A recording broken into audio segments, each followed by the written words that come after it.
मेरे प्यारे बच्चों, आप सभी को नमस्कार। मेरे दोस्तों, आप जानते हैं कि आपकी जर्नी में हम बहुत बड़ा रोल निभाना चाहते हैं।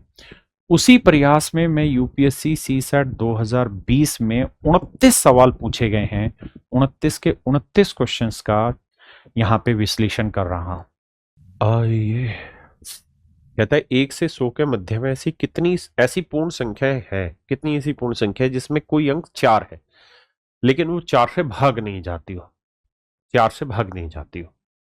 तो भाई हम ये देखते हैं कि 4 कहाँ कहाँ आएगा। तो यार 1 से 100 तक मत जाओ, 1 से 99 तक चलते हैं, 100 को थोड़ी देर छोड़ दो। अगर हम 1 से 99 तक दिमाग दौड़ाएं और सोचे दिमाग से, ठंडे दिमाग से, तो मैं आपसे ये जानना चाहता हूं कि 4 जो है वो इकाई के स्थान पे कहां आएगा, यूनिट डिजिट पे कहां आएगा, यूनिट डिजिट पे कहां कहां आएगा। तो आप कहेंगे देखो सर 4 पे आएगा, 14 पे आएगा, 24 पे आएगा, 34,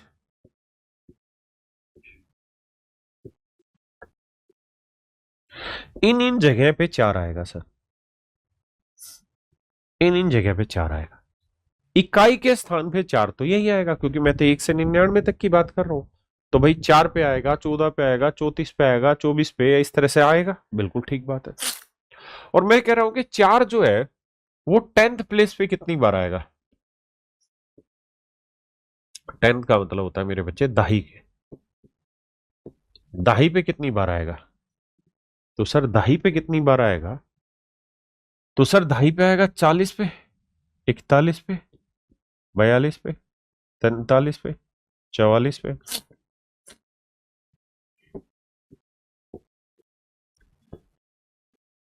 बस यही तो आएगा 4।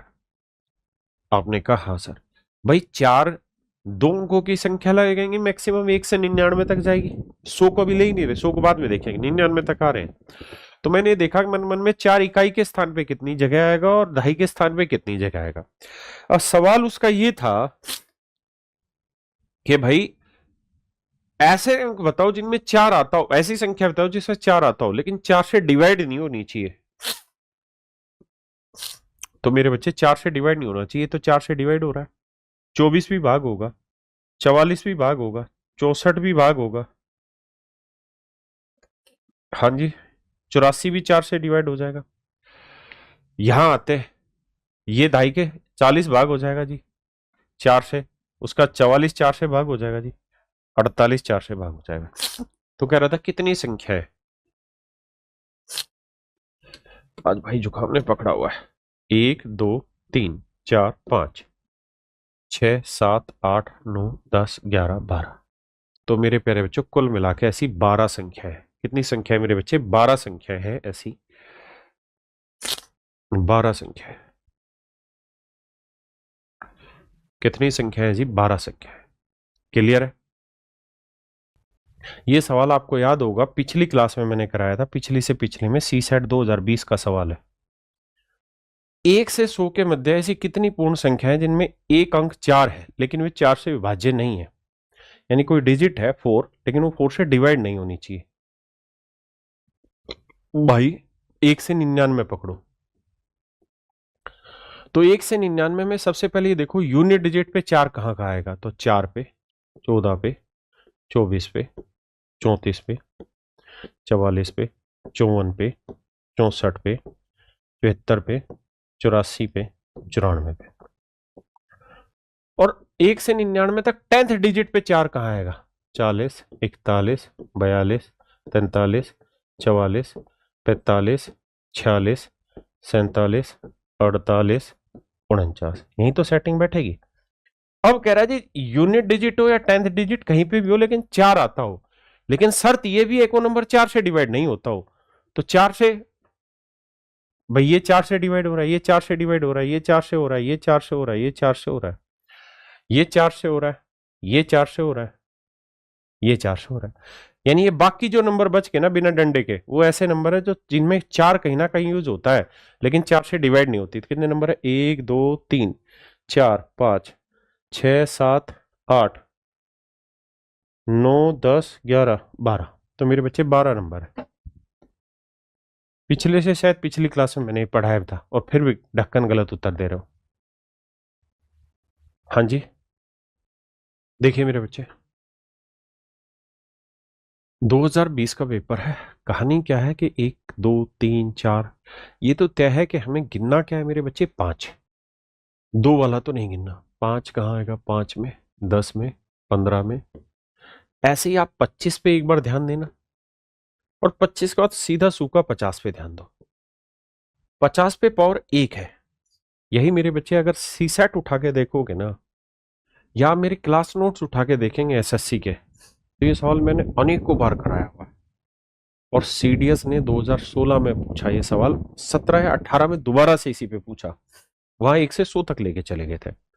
तो मेरे बच्चे, मोटी बात क्या है, जैसे यहाँ देखोगे तो यहाँ 5 की पावर जो आएगा, भैया घटता जा रहा है।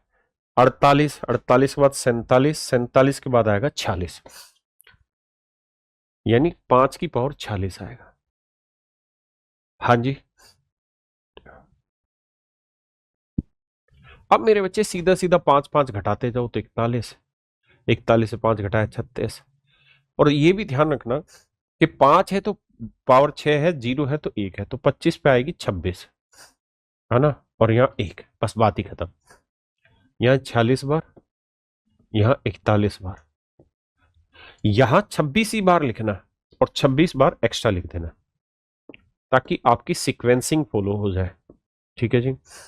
यहां 50 में 2 बार आता है, तो 1 बार जमा 1 बार।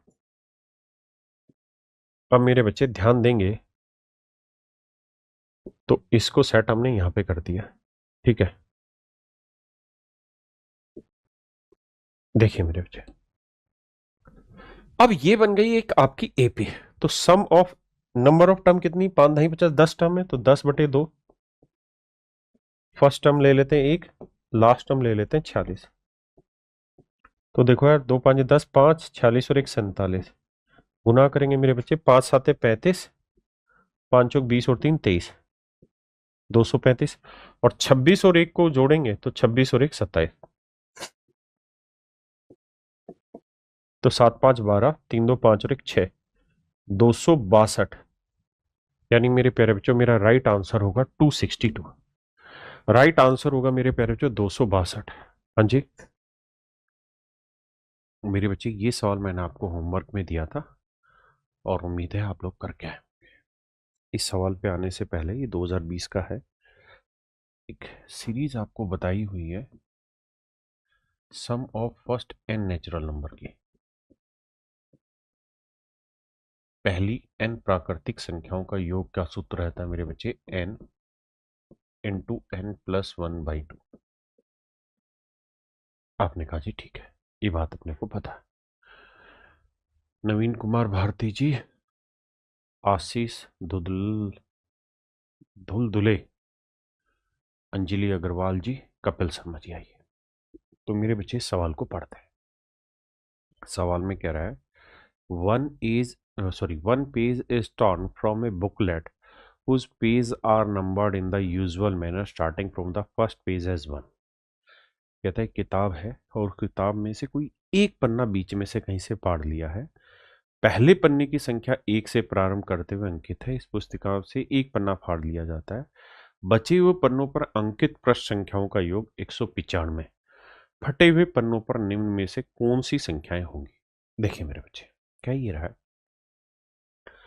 एक किताब है, तो किताब में पहले पेज पे 1 लिखा होगा, दूसरे पेज पे 2 लिखा होगा, तीसरे पेज पे 3, चौथे पेज पे 4।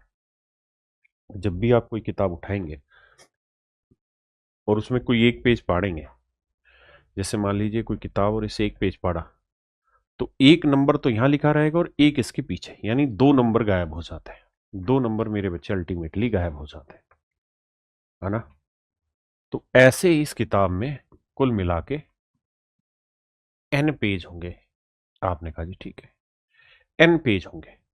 तो सवाल में कह रहा है कि यार इन n पेजों का जोड़ किया गया, यानी इन सारी संख्याओं का जोड़ किया गया। तो इन सारी संख्याओं का जोड़ का सूत्र होता है n इंटू n+1/2। ये था कहानी सही, लेकिन बीच में क्या हुआ, कहता कि एक पेज गलती से फाड़ दिया गया। एक पेज गलती से फाड़ दिया गया। तो तो जब एक पेज गलती से पाड़ दिया गया मेरे बच्चे, यानी निकाल दिया गया, तो एक पेज जो निकला होगा वो ऐसे निकला होगा कि अगर मान लीजिए बीच में कोई पेज नंबर था एक्स नंबर पेज, वो हमने निकाल दिया। तो अगर एक्स नंबर पेज हमने निकाल दिया तो एक तो एक्स नंबर पेज गायब हुआ होगा और एक उससे अगला x+1। जैसे कोई भी किताब उठा लीजिए मेरे बच्चे, अगर हम मान लेते हैं मेरे बच्चे ये कोई किताब अपने पास, और इसमें पेज नंबर 1 2 3 4 5 ऐसे चल रहा है, और ये पेज है मान लीजिए 16वां पेज है ये वाला। तो ये 16वां पेज में जब पाड़ूंगा तो 16वां पेज लिखा हुआ हटेगा और इसके पेज के पीछे 17 नंबर लिखा होगा तो वो भी हटेगा, यानी 2 पेज हटेंगे वहां से। जी रविंद्रा जी, 2 पेज हटेंगे मेरे बच्चे। तो एक पेज तो एक्स नंबर हट गया होगा और एक पेज रहा होगा x+1। जब एक पेज पढ़ा होगा तो ये 2 पेज हट गए। आपने कहा जी ठीक है, और वो यही पूछ रहा है कि इनमें से वो 2 पेज कौन से हैं। ठीक है जी, पहले इतनी बात समझो फिर आगे बढ़ते हैं।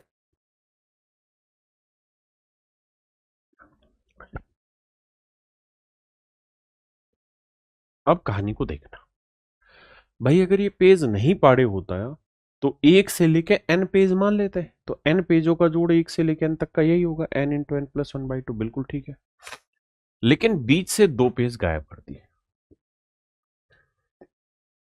तो अब क्या होगा, जब 2 पेज गायब हो गए तो यहां तक का जोड़ तो ये था, लेकिन 2 गायब हो गए तो ये जोड़ हटेगा। तो इन दोनों पेजों का जोड़ कितना हुआ, x+x+1, ये आया 2x+1, यानी ये जोड़ यहां से गायब हो गया। ये चीज यहां से गायब होगी, यानी इस जोड़ में से ये जोड़ हटाएंगे तो कहता है कि जो सभी पन्नों का योग बचा वो 195 बचा। मेरे बच्चे पहले आराम से शांति से इतनी बात पढ़िए, फिर आगे बात करेंगे।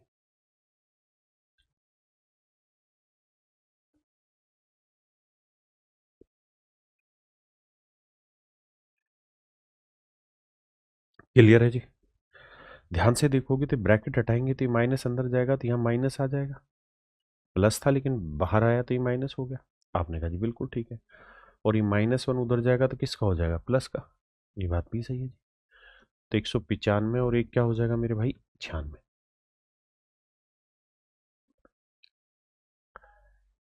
अब कहानी सेट है। अब मैं क्या करता हूं जी मेरे बच्चे, सबको 2 से गुना कर देता हूं। तो ये n इंटू n+1 -4x, 2 6 12, 2 9 18 और 1 19, 2 एकम 2 और 1 3, 312। बस इतने तक आप बात समझ लीजिए, आगे कहानी में समझा दूंगा। इतनी बात आप समझ लीजिए, ये तो है डिटेल वर्जन। फिर इसे शॉर्ट में भी तोड़ना सिखाता हूं, पहले आप डिटेल सीख लीजिए।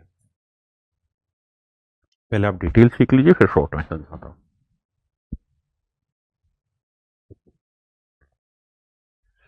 अब देखिए मेरे बच्चे, अब 392 के आसपास का कोई भी ऐसा नंबर ले लीजिए, 392 से बड़ा कोई भी ऐसा नंबर ले लीजिए जिसके 2 टुकड़े करे जाए तो उन दोनों टुकड़ों का डिफरेंस 1 हो। ऐसा क्यों? क्योंकि -4x उधर जाएगा तो प्लस का होगा। बिल्कुल ठीक बात है, +4x होगा। तो इसके ये इसमें जोड़ने के बाद जो रिजल्ट आएगा उसके ऐसे 2 टुकड़े होने चाहिए जिनका डिफरेंस 1 हो। एक n है तो दूसरा n+1। तो इसमें अंदाजे से ये देख लो कि 392 से आसपास कौन सा ऐसा नंबर है जिसके 2 टुकड़े हो सकते हैं। सोचो अगर यहाँ 400 होता तो भैया 20 गुना 20 होता। बिल्कुल ठीक है, मुझे डिफरेंस 1 लेना है, तो अगर मैं 19 गुना 20 कर दूं तो आ जाएगा 380। बिल्कुल ठीक है, जबकि ये तो 392 बड़ा है 380 से। तो अगला ले लेते हैं 20 गुना 21, 20 गुना 21 यानी आया 420। तो इसका मतलब इससे जस्ट बड़े वाला ले लो कि n की वैल्यू ले लो 20, तो ये 20 और 21 हो गया। तो मेरे प्यारे बच्चे एक बात कहूं, 20 गुना 21 हो गया 420, और ये -4x इधर आएगा तो प्लस का। तो अब खुद ही सोच के देखो कि 392 में क्या जोड़े कि 420 आ जाए, 392 में क्या जोड़े कि 420 आ जाए, 392 में क्या जोड़ें कि 420 आ जाए। तो आप कहेंगे 28 जोड़ना पड़ेगा। तो मेरे बच्चे 4x की वैल्यू कितनी आ गई, 28। तो 4x बराबर 28 है, तो x की वैल्यू क्या आ गई मेरे बच्चे 7। तो इसका मतलब ये एक पेज 7 होगा तो दूसरा पेज 7 और 1 8, यानी मेरा ऑप्शन बी राइट आंसर। सिर्फ आराम से यहां से समझो, फिर आगे समझाता हूं कहानी को दोबारा से।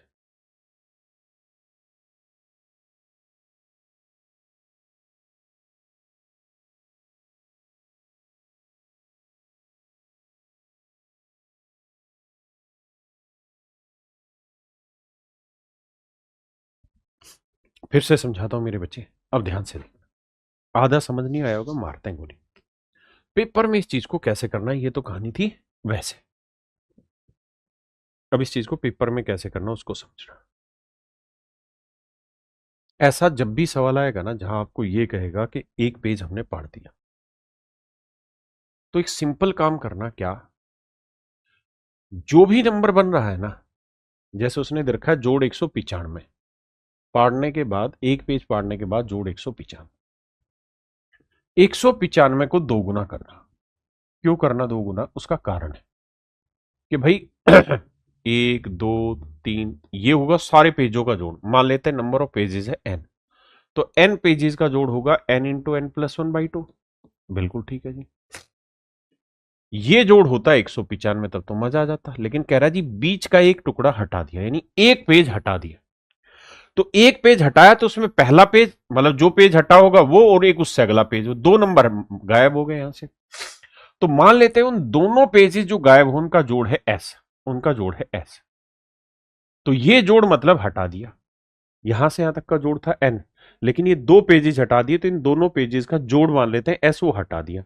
तो मैं क्या कर रहा हूं कि इस दो को इधर भी गुना कर दो इधर भी, इससे क्या होगा, बटेगा दो हट जाएगा। तो N, N plus 1 minus 2s, और इसे गुना करेंगे 2 5 10, 2 9 18 और 1 19, 2 एकम 2 390। तो एक्चुअल में माइनस 2s उधर जाएगा तो प्लस का 2s हो जाएगा। अब ध्यान से देखोगे तो 390 जमा 2s के ऐसे दो टुकड़े करने हैं जिनके बीच का डिफरेंस एक हो, एक तो n है तो दूसरा n प्लस 1। मैं पहले से ही ये बात आपको समझा रहा हूं, ऐसे सवाल में जब भी पेपर में आए तो 195 दे रखा था जोड़, इसका डबल करो तो 195 का जोड़ आया 390। मैं कह रहा हूं 390 के ऐसे दो टुकड़े करके देखो इसके आसपास के, जिनके बीच का डिफरेंस एक हो, एक टुकड़ा n हो तो दूसरा n प्लस 1, और उनका प्रोडक्ट 390 से बड़ा है। सोच के देखो अपने दिमाग से अपने आप। तो आप कहेंगे सर सोच के देखेंगे तो एक n है तो दूसरा n प्लस 1 है, बिल्कुल ठीक बात है। तो सर क्या रखें, तो 390 के आसपास कोई भी नंबर चेक कर लेते हैं। सर अगर 19 गुना 19 करते हैं तो कितना होता है, 19 गुना 19 होता है 361। तो मुझे तो एक बड़ा लेना है तो 19 गुना 20 ले लेता हूं। भाई इसके आसपास ढूंढ दिया, 19 गुना 20 हुआ जी 380, वो तो छोटा रह गया। अब इससे भी आगे जाओ, तो इससे आगे जाना है तो 20 गुना 21 कर देते हैं। 20 गुना 21 आया जी 420। बिल्कुल ठीक है, ये आया मेरे बच्चे 420। यहां तक कोई दिक्कत है नहीं। अब आपको एक काम करना है, 420 समझ में आ गया, किसी भाई को यहां तक कोई दिक्कत है नहीं, बस यहीं तक का मेन गैप पकड़ना है। एक्चुअल डिटेल ये था n into n plus 1 equal to 390 जमा 2s, ये था। अगर इन दोनों का सम s है तो ये 2s के बराबर होगा। तो अब ये बताओ कि अगर n की वैल्यू 20 ले लेते तो 20 और एक 21 आ जाएगा, ये जोड़ आएगा 420। तो इनका जोड़ 420 लाना है तो 390 में कितना जोड़ना पड़ेगा, 30। तो 2s बराबर 30 है तो s की वैल्यू आई 15। मतलब आप दो पेजेस जो होंगे उन दोनों पेजेस का जोड़ 15 होना चाहिए। अब ऑप्शन से देख लो, 5 6 11 है, 9 10 19 है, 11 12 23 हो गया, तो 8 और 7 ही 15 है। अब आप एक बात कह सकते हैं कि सर ऐसा भी तो हो सकता है कि हम यहाँ 21 गुना 22 कर लें। बिल्कुल कर लो, लेकिन इसमें क्या होगा, डिफरेंस बहुत बड़ा आ जाएगा। 21 दूनी 42, 21 दूनी 42 और 4 40, 462 आ जाएगा। बहुत बड़ा आ जाएगा ये, बहुत बड़ा आ जाएगा गैप, है ना। तो इस तरह से सोच सकते हैं। ऐसा नहीं कि ऐसा संभव नहीं है, बनाने को चाहेगा तो बड़ा भी बना सकता है, लेकिन इतने पे ही सवाल आपके पे रखा जाएगा। एन का मान रखना समझ नहीं आया,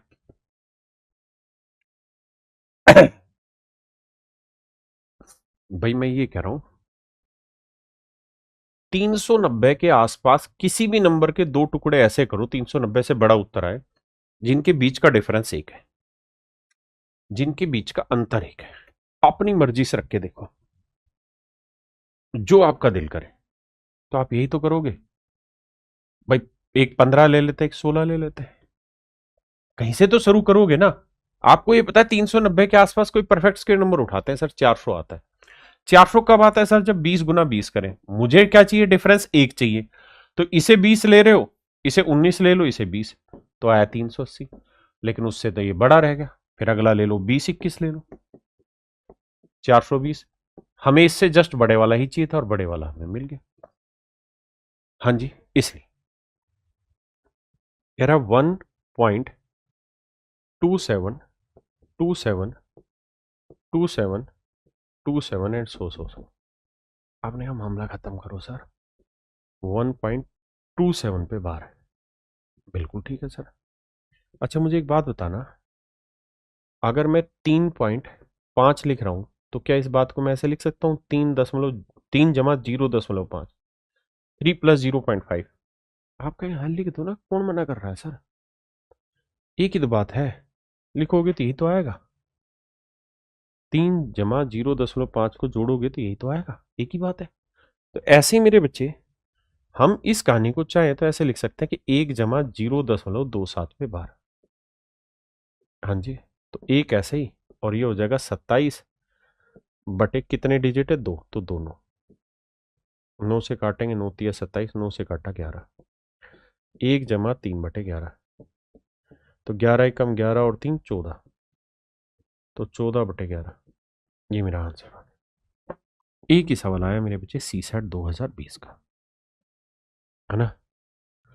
मेरे बच्चे ये सवाल है यूपीएससी सी सेट 2020 का।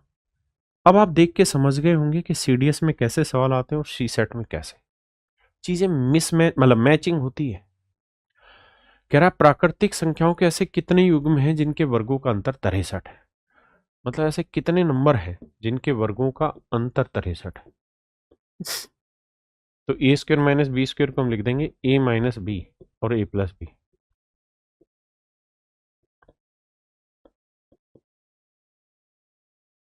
तो एक टुकड़ा ले लेंगे मेरे बच्चे हम 63 और एक हम ले लेते हैं 21 3 63, एक हो जाता है 9 7 63। या कुछ और भी है पेयर, बताइए क्या इसके अलावा भी 63 को दो टुकड़ों में बांट सकते हैं? तो 1 2 से जाएगा नहीं, 3 3 का 4 से नहीं जाएगा, 5 से नहीं, 6 से नहीं जाएगा, 7 से, इसके अलावा कोई है ही नहीं। तो पूछा कितने पेयर पॉसिबल होंगे, तो आंसर होगा 3 पेयर पॉसिबल, यानी ऑप्शन है। देखिए मेरे बच्चे, कहानी को समझना क्या कह रहा है। अगर आप समझ सको तो एक बात बताना, मैं ये कह रहा हूं यार, a - 13 बराबर है b + 12। तो मेरे बच्चे बताना दोनों में कौन, ए और बी में कौन बड़ा है? ए और बी में कौन बड़ा है? तो मूर्ख से मूर्ख बच्चा भी कहेगा सर ए बड़ा है। क्यों? क्योंकि ए में से 13 घटाने के बाद जो वैल्यू बची और बी में 12 जोड़ने के बाद जो वैल्यू बची वो बराबर है। यानी ए तो बहुत ज्यादा, ए में से 13 घटाना पड़ेगा और फिर बी में कुछ जोड़ो तब इसके बराबर आ पाता है।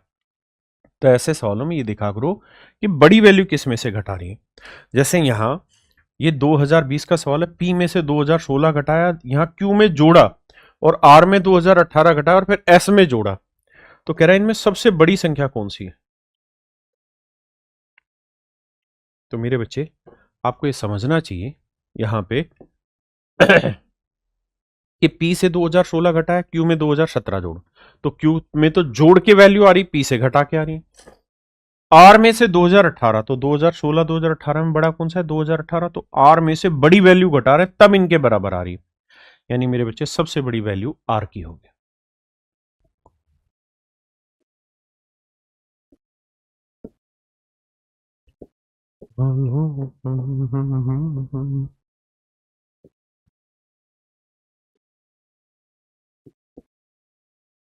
मेरे बच्चों सवाल में कह रहा है इसे 100 से डिवाइड करिए, रिमाइंडर बताइए।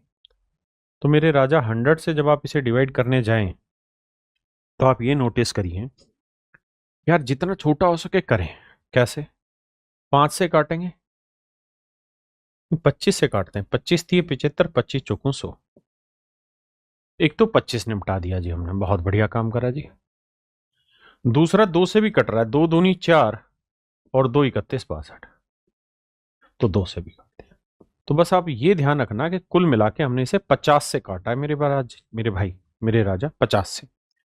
अब आपके लिए जो सवाल है ना मेरे भाई, वो रह गया इतना कि आपने 2 से भाग दिया है और ये कहानियां बची हुई हैं जो ऊपर लिखी हुई। आलोक चले हम, 2 से भाग देंगे तो 1 आया, यहां पे 1 आया, क्योंकि 2 से भाग दे रहे हो या तो भाई 26 जाएगा, यहाँ 34 जाएगा, 1 बचा, यहाँ 1 बचा, यहाँ 1 बचा। एक एक कम, एक एक कम, एक एक कम, एक मेरे बच्चे 1, रिमाइंडर आया 1। अब 1 तो रिमाइंडर तब है जब 2 से डिवाइड कर रहे हो, लेकिन एक्चुअल में डिवाइड कर रहे हैं आप 50 से। तो make it multiply my dear student with 50 and you will get your answer as 50। तो मेरे बच्चे ये क्वेश्चन है यूपीएससी सीसैट 2020 पेपर सेकंड का। देखिए बाबू, सवाल बहुत बढ़िया है, 2020 का है। सवाल में ये कह रहा है कि फ्रैक्शन ऐसा है जी 2/3,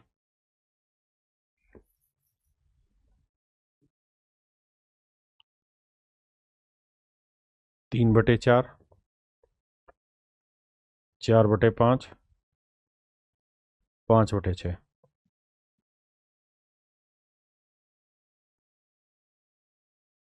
सवाल में वो ये कह रहा है कि अगर न्यूमरेटर और डिनोमिनेटर दोनों में हम 5 जोड़ दें, यहां पे भी 5 जोड़ दें, यहां पे भी 5 जोड़ दें, हर एक जगह 5-5 जोड़ते जाए, तो भैया यहां रिजल्ट बना कितना, 7/5 ना 7/8। तो सवाल में वो ये कह रहा है कि इन यदि अंश और हर दोनों में 5-5 जोड़ दिया जाता है तो निम्नलिखित में से किस एक मान में न्यूनतम परिवर्तन होगा। कहता है किसकी वैल्यू मिनिमम चेंज होगी। तो भैया जोड़ने पे वैल्यू आ रही है 7/8, एक्चुअल में वैल्यू थी 2/3, तो हम ये देखना चाह रहे हैं कितना चेंज आया। तो एलसीएम लोगे तो एलसीएम आएगा जी 24, 3 7 21, 8 दूनी 16, 21 में 16 गया 5, 5/24 का चेंज आया। यहां देखोगे तो भैया ऊपर आया 8 और नीचे आया 9, इसमें से 3/4 घटाओगे तो एलसीएम आया 9 चौक 36। हाँ जी, और भैया यहाँ 8 चौक 32, 9 तिया 27, 5/36। बिल्कुल ठीक है जी। ऐसे इसमें भी 5 दोनों जगह जोड़ोगे तो 5 4 9 और 5 5 10, माइनस 4/5 करोगे।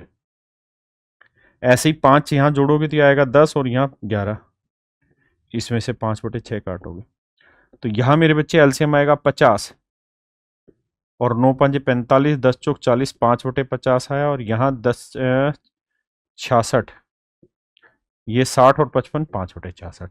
तो मेरे बच्चे उसने पूछा सबसे कम चेंज किस में आएगा। तो राजा बाबू ध्यान दोगे तो ऊपर 5 है, यहाँ पे भी ऊपर 5 है, यहाँ पे भी ऊपर 5 है, यहाँ पे भी ऊपर 5 है। तो यहाँ 24 था, यहाँ 36 था, यहाँ 50 है, यहाँ 66 है। तो नीचे जितनी वैल्यू बड़ी रखते चले जाओगे उत्तर उतना ही छोटा आएगा। यानी मेरे बच्चे सबसे कम जो चेंज आएगा ना वो 5/6 में आएगा, और यही सवाल ने पूछा था कि सबसे कम परिवर्तन किस में होगा। तो मेरे भाई राइट आंसर होगा ऑप्शन डी में, ऑप्शन डी। देखिए राजा बाबू, मैंने अभी आपको एक बात समझाई कि अगर मान लीजिए कोई फ्रैक्शन 1/a है, 1/a है, और इसकी ऊपर -m है, तो आप चाहें तो इसे ऐसे लिख सकते हैं a/1 की पावर m, यानी एक्चुअल में a की पावर m। आपने कहा जी ठीक बात है, अगर यहाँ 1 है तो बटे 1 लिखो, ना लिखो कोई फर्क ही नहीं पड़ता, और 1 की जो मर्जी पावर लो। अब कहानी को समझोगे तो आपको समझ में यह आएगा कि सर ये एक्चुअल में आंसर देगा 2 की पावर +6, ये आंसर देगा 3 की पावर 4, 3 की पावर 4 81, 2 की पावर 6 64। ये जब पलटेंगे ऊपर ले जाएंगे तो 4 की पावर 3, दैट इज ऑल्सो 64। ये पलटेंगे ऊपर ले जाएंगे तो ये आ जाएगा 6 की पावर 2, दैट इज 36। और यहाँ से एक बात मुझे बहुत अच्छे से समझ में आ गई कि सर हर हाल में ऑप्शन सी ही बड़ा है, क्योंकि ये 81 आ रहा है, 81 है। कहता है यार वो बड़ी से बड़ी लंबाई क्या होगी जो इन दोनों लेंथ को एक्चुअल में डिवाइड कर दे। 3 दूनी 6, 3 टू 6 और 1 7/2, और 8 चौक 32 और 3 35 बटे 4। यानी x एक ऐसी लेंथ है जो इसको और इसको एग्जैक्ट डिवाइड कर दे, मतलब वो सबसे बड़ा नंबर जो इन दोनों को डिवाइड कर दे, ग्रेटेस्ट कॉमन डिवाइजर या हाईएस्ट कॉमन फैक्टर। तो मेरे बच्चे एचसीएफ पूछ रहा है, तो एचसीएफ पूछ रहा है तो ऊपर वालों का एचसीएफ लो, किसका जी 7 और 35 का, और नीचे वालों का मेरे प्यारे बच्चों एलसीएम लो 2 और 4 का। अब खुद ही सोचिए 7 और 35 में हाईएस्ट कॉमन नंबर क्या आ रहा है 7, और 2 और 4 का एलसीएम 2 आगे मौजूद है तो 4, तो आंसर आया 7/4। इसे मिक्स फ्रैक्शन बनाएंगे तो 4 एकम 4, 3/4, तो 1 सही 3/4, यानी ऑप्शन डी। तो मेरे प्यारे बच्चों ये क्वेश्चन है सीसैट 2020 का, ठीक है, क्योंकि इनका जब डिफरेंस निकाल रहे हो तो वो आ रहा है 325, है ना। तो या तो आप मतलब जो भी आंसर हो गया तो 325 हो गया, 325 का फैक्टर, 325 का डबल 650 होता, मैंने गलत कैलकुलेट किया, तो 325 के फैक्टर ढूंढ लो। तो क्या क्या फैक्टर होते हैं भाई, 1 गुना 325, है ना। अच्छा अब इतनी भी हम कोशिश क्यों ही करें, हमें ऑप्शन से ही चले जाना चाहिए भाई, या तो आंसर 5 है या 25 है या 325 है या 1 फिट है, हमें मेरे बच्चे इनका एचसीएफ ढूंढना।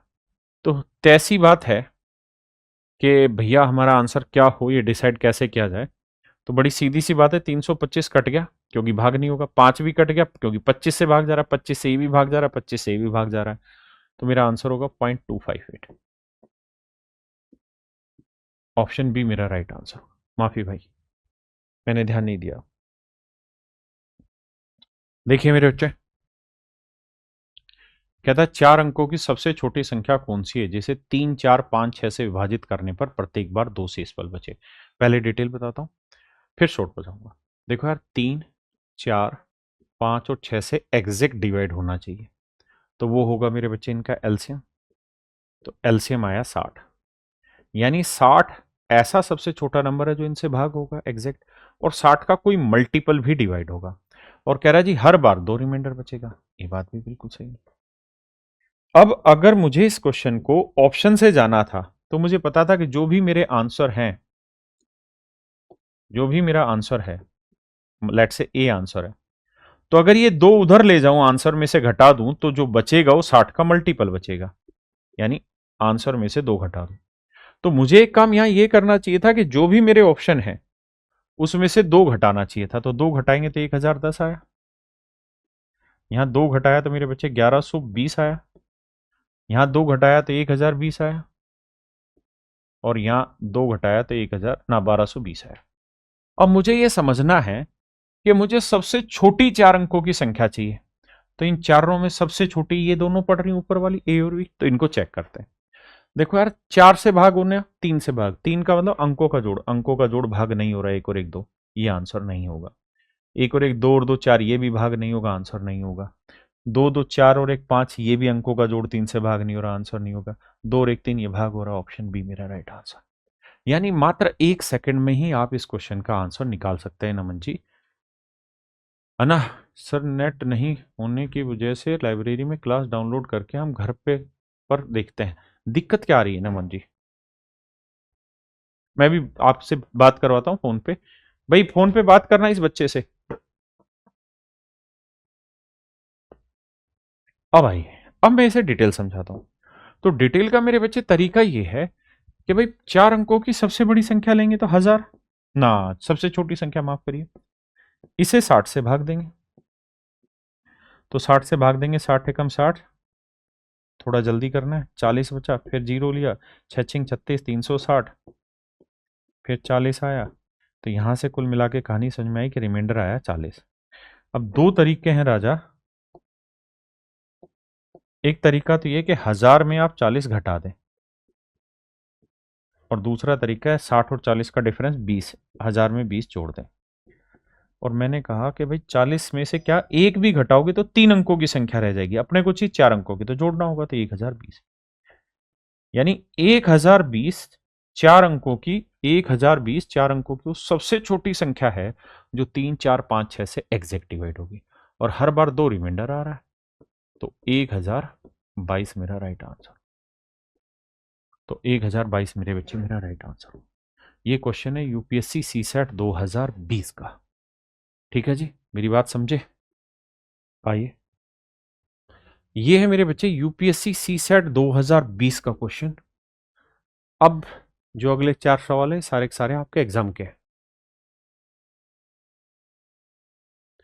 कह रहा है यार 5 अंकों की कितनी अभाज्य संख्याएं बनाई जा सकती है, मतलब कितने प्राइम नंबर बनाए जा सकते हैं, यही है ना। देखो मेरे बच्चे, प्राइम नंबर जब भी आएगा ना, तो ऐसे में कोई माई का लाल नहीं जो सोल्व कर दे प्राइम नंबर का। कितने डिजिट का? 5 डिजिट है। कह रहा कितने प्राइम नंबर बनाए जा सकते हैं। आपके पास डिजिट क्या क्या रखने के लिए? 1 2 3 4 5। देखो, प्राइम नंबर होने के लिए जरूरी को किसी से भी डिवाइड ना जाए, खुद से और अपने अलावा। अगर मैं ये डिजिट कोई भी कहीं पे भी रखूंगा तो अंकों का जोड़ क्या आएगा? 5 4 9 3 12 और 2 14 और 1 15। अंकों का जोड़ आएगा 15, 15 3 से भाग हो जाएगा, यानी ये संख्या हमेशा ही 3 से भाग होगी। भाई यहां मैं कोई भी डिजिट रखूंगा, कोई भी डिजिट रखूंगा, मान लो यहां मैं 1 रखूं, या 2 या 3 या 4 या 5, तो अंकों का जोड़ तो हमेशा 15 रखेगा, अंकों का आगे पीछे कर लूंगा, और 15 रखूंगा तो 3 से भाग हो जाएगी, तो प्राइम नंबर बनेगा ही नहीं। तो इसका मतलब कितनी संख्याएं बनाई जा सकती हैं? 0 नंबर बनाए जा सकते हैं। और ये सवाल है मेरे बच्चे यूपीएससी सीसेट 2020 का। देखिए यार, पहला सवाल है, और इसमें ऐसा कुछ नहीं है कि कोई मतलब मिसलेनियस में किसी चैप्टर से, मिसलेनियस का मतलब कोई चैप्टर नहीं, बेसिक लॉजिक के क्वेश्चन है ना। थोड़े थोड़े क्वेश्चन है जो किसी छोटे छोटे चैप्टरों से अर्थमेटिक्स से मिलते हैं, लेकिन मैं यहाँ उस लॉजिक को क्लियर कराने की कोशिश करूंगा। यूपीएससी सीसेट 2020 का सवाल है ये। कह रहे frog tries to come out of a dried well 4.5 metre deep with slippery walls. Every time the frog jump 30 centimetres, slide down 15 centimeter. What is the number of jumps required for the frog to come out of the wall? देखिए यार मेरे दोस्त, एक छोटे example से समझाता हूं ताकि आगे के लिए कॉन्सेप्ट क्लियर है। ये मेरे प्यारे बच्चों एक खंबा है, हाँ जी, ये खंबा है। मैं एक एग्जांपल दे रहा हूं कि यार इस खंबे की जो हाइट है वो 90 मीटर है। इस खंबे की हाइट 90 मीटर है, और ये थोड़ा सा स्लिपरी खंबा है। एक बंदर है, पहले मिनट क्या करता है, वो 6 मीटर ऊपर चढ़ता है। पहले मिनट 6 मीटर ऊपर चढ़ेगा, लेकिन दूसरे मिनट क्या करता है, वो शैतान है तो फिसल जाता है और 5 मीटर नीचे फिसल जाता है। फर्स्ट मिनट, 1 मिनट में 6 मीटर चढ़ेगा, लेकिन जैसे ही मान लो 6 मीटर चढ़ेगा, जंप लगा के चढ़ेगा, तो अगले 1 मिनट में वो धीरे धीरे फिसल के 5 मीटर नीचे आ जाता है।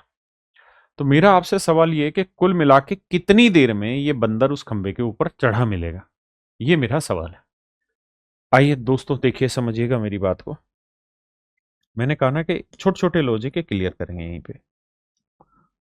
मेरे बच्चे, ऐसे सवालों में आप ये देखा करो कि पहले मिनट 6 मीटर प्लस हुआ, दूसरे मिनट 5 मीटर माइनस हुआ, तो एक चक्कर पूरा हो जाए, एक साइकिल पूरा हो जाए, एक साइकिल का मतलब दोनों की बारी आ जाए, इसके लिए कितना मिनट चाहिए? तो आंसर होगा जी 2 मिनट चाहिए। 2 मिनट चाहिए, और 2 मिनट में कितना चढ़ पाएगा? 6 में से 5 गया 1, 1 मीटर चढ़ पाएगा। अपने को चढ़ाना कितना है बंदर खंबे पे? 90 मीटर। तो कितने चक्कर लगवाएं, कितने चक्कर लगवाएं कि ये सब सेट हो जाए? तो आपका जवाब होगा कि सर 90 चक्कर लगवा देते। बिल्कुल ठीक है जी। लेकिन अगर मैं 90 चक्कर लगाऊंगा तो इसका मतलब मैं कहूंगा कि जी 180 मिनट में 90 मीटर चढ़ गया। बिल्कुल ठीक है, और यही मेरे सवाल का उत्तर है। लेकिन ये गलत आंसर है। क्यों गलत आंसर है? क्योंकि सच बात यह है कि हर बार खंबे पे जो चढ़ना है वो पहला अटेम्प्ट चढ़ने का होता है, लेकिन दूसरा अटेम्प्ट नीचे गिरने का होता है। तो अगर हम एक चक्कर पूरा ले रहे हैं, एक चक्कर का मतलब है कि एक बार चढ़ना और उतरना, तो जब वो चक्कर खत्म होता है तो हर हाल में माइनस पे खत्म होता है, नहीं उतर के खत्म होता है ना। यानी जब 90वां चक्कर लगा होगा तो वो पहले 5 मीटर नीचे फिसला होगा और तब जाके 90 मीटर बचा है। इसका मतलब वो 90 से पहले ही ऊपर जा चुका होगा, फिर 5 मीटर फिसला होगा, तब 90 बचा। और मुझे आपसे बस यही बात करनी कि पहली बार वो 90 मीटर ऊंचे खंबे पे कितनी देर में चढ़ जाएगा, है ना। अगर कोई बंदर ने छलांग लगाई और 90 पे चढ़ गया, लेकिन अगले ही सेकंड वो 5 मीटर नीचे फिसल गया, तो मुझे उस फिसलने से मतलब नहीं है। मुझे इस बात से मतलब है कि पहली बार वो इसके टॉप को कब टच करेगा, है ना, प्रैक्टिकल ग्राउंड पे। तो ये तो गलत हो गया। फिर क्या करें जी? क्योंकि इस हिसाब से वो 95 मीटर चढ़ चुका होगा। गलत है जी। फिर वापसी आओ, तो जी 90 की जगह 89 चक्कर लगा लो। लेकिन अगर मैं 89 चक्कर लूंगा तो भी 89 मीटर आया। तो 89 मीटर का मतलब है कि यार 89वां जब चक्कर लगाया होगा तो शुरुआत तो चढ़ने से हुई होगी, लेकिन एंड उतरने से हुआ होगा। कितना उतरा होगा? 5 मीटर उतरा होगा, और 5 मीटर उतरने के बाद 89 बचा है। तो इसका मतलब पहले से 94 चढ़ चुका है। तो सर फिर क्या करें? तो ये भी गलत है भाई। करो क्या? बदलो इसका। अब अगली बार 88 लगाओ। तो 88 कम 88, यानी 88 चक्कर में 88 मीटर चढ़ा। ये भी गलत है सर। क्यों? क्योंकि 88वें चक्कर की शुरुआत तो चढ़ने से हुई, लेकिन अंत हुआ उतरने से। और जब वो 5 मीटर फिसल के 88 रुका है, तो इसका मतलब पहले से 93 मीटर चढ़ चुका है। तो सर मोटी मोटी बात ये बताओ, करना क्या है? तो मेरे बच्चे, करना ये है कि ऐसे हर एक सवाल में हमेशा ये ध्यान रखना, कुल मिला के, कि जितने भी आप चेक कर लो, जो रिजल्ट आए उसके और इसके बीच का जो डिफरेंस हो ना, वो हर हाल में माइनस से बड़ा हो। तो सर -5 मतलब 5 से बड़ा हो। तो ये 90 है, तो इनके बीच का डिफरेंस, इसके और इसके बीच का डिफरेंस 5 से बड़ा हो, यानी 6 हो सकता है। तो 6 डिफरेंस लाने के लिए 84 करना होगा, तो यानी 84 चक्कर लगवाओ आप।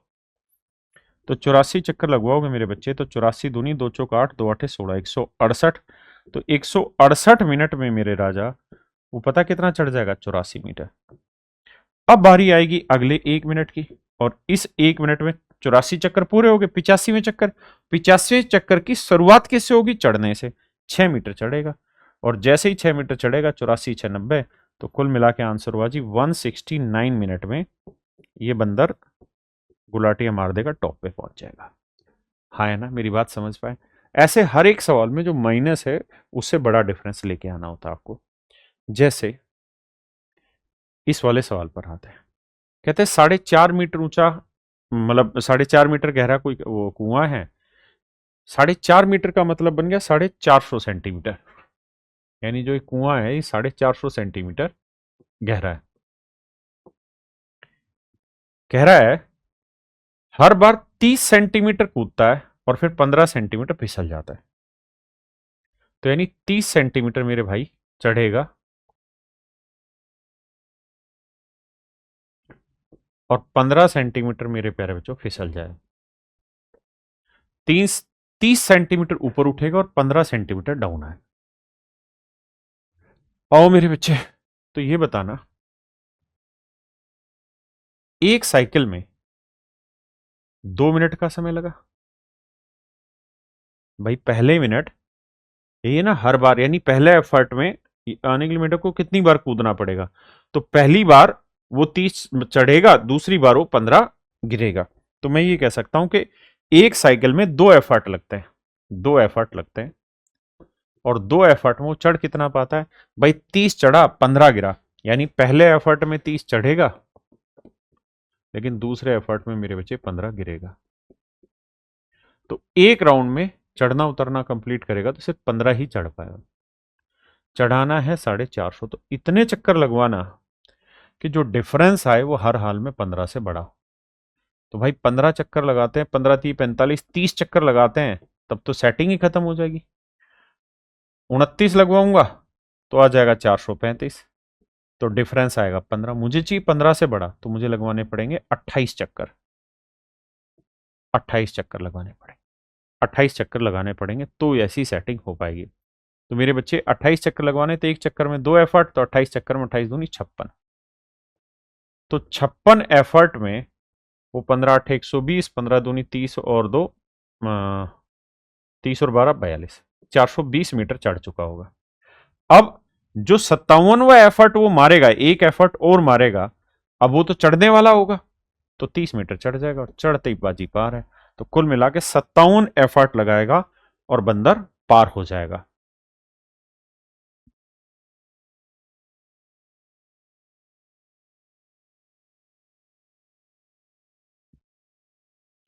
तो मेरे बच्चे सवाल में आंसर नहीं दे रहा, क्यों? क्योंकि वो इसे एफर्ट नहीं गिन रहा, वो चढ़ने और उतरने दोनों को एक एफर्ट काउंट कर रहा है।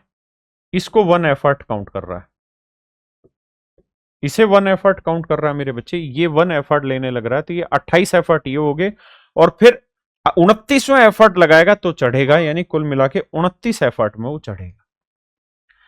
28 एफर्ट में मेरे बच्चे वो 420 चढ़ पाएगा। फिर यहां एक ही लेना है, वो ऐसे मान रहा है, तो 28 एफर्ट में एक चढ़ पाएगा। अब 29वां जो एफर्ट है उसमें सिर्फ चढ़ना है, फिसलने की जरूरत ही नहीं है, और आपका 450 मीटर चढ़ जाएगा। तो इसमें वो नहीं है कि चढ़ने को एक एफर्ट और उतरने को 2 एफर्ट, वो कह रहा है कि एक बार चढ़ के उतरना यही पूरा एक एफर्ट है ना, इसी को ऐसा एफर्ट मान। वैसे इसने लिख भी दिया, मैंने ध्यान से पढ़ा नहीं। Every time frog jump 30 centimetre, slide down 15 centimetre, यानी हर बार जब वो 30 सेंटीमीटर चलेगा 15 सेंटीमीटर फिसलेगा, यानी पूरे को एक एफर्ट लिया हुआ है। तो मेरे बच्चे मेरा आंसर आया 29 एफर्ट। समझ गए ना? 28 एफर्ट यहां तक हो चुके थे, 420 मीटर। अब एक एफर्ट लेगा खंबे के ऊपर, आंसर आ गया 29 एफर्ट। देखिए मेरे प्यारे बच्चों, ये सवाल है यूपीएससी सीसेट 2020 का। क्वेश्चन में कह रहा है simple mathematical operation in each number of the sequence result in a sequence with respect to prime number. वैसे तो मेरे प्यारे बच्चों ये सवाल है हमारा रीजनिंग का, लेकिन ये पूछा हुआ मैथ में, तो इसके बारे में थोड़ी बातें करते हैं। सवाल में ये कह रहा है कि ये जो सिंपल मैथमेटिकल ऑपरेशन आपके सामने लिखा हुआ है, ईच नंबर, हर एक नंबर में एक वो मतलब ऑपरेशन, मैथमेटिकल ऑपरेशन लगाया हुआ है। किसके रेस्पेक्ट में लगाया हुआ जी? प्राइम नंबर के रेस्पेक्ट में लगाया हुआ है। यानी हर एक नंबर जो इसके अंदर लिखा हुआ है ना, उसका रेफरेंस कहीं ना कहीं प्राइम नंबर से, प्राइम नंबर से उसका रेफरेंस है। क्या रेफरेंस है ये हमें नहीं पता भाई। नंबर है 14, फिर है 18, फिर है 20, फिर है 24, फिर है 30, फिर है 32। सवाल में कह रहा है कि ये एक सीक्वेंस है, पहली बात। दूसरी बात ये कि सवाल में साथ के साथ वो ये भी कह रहा है कि जो रिलेवेंस है वो आपका किससे अप्लाई हो रहा है? प्राइम नंबर से। तो क्या सेटिंग है वो बताओ।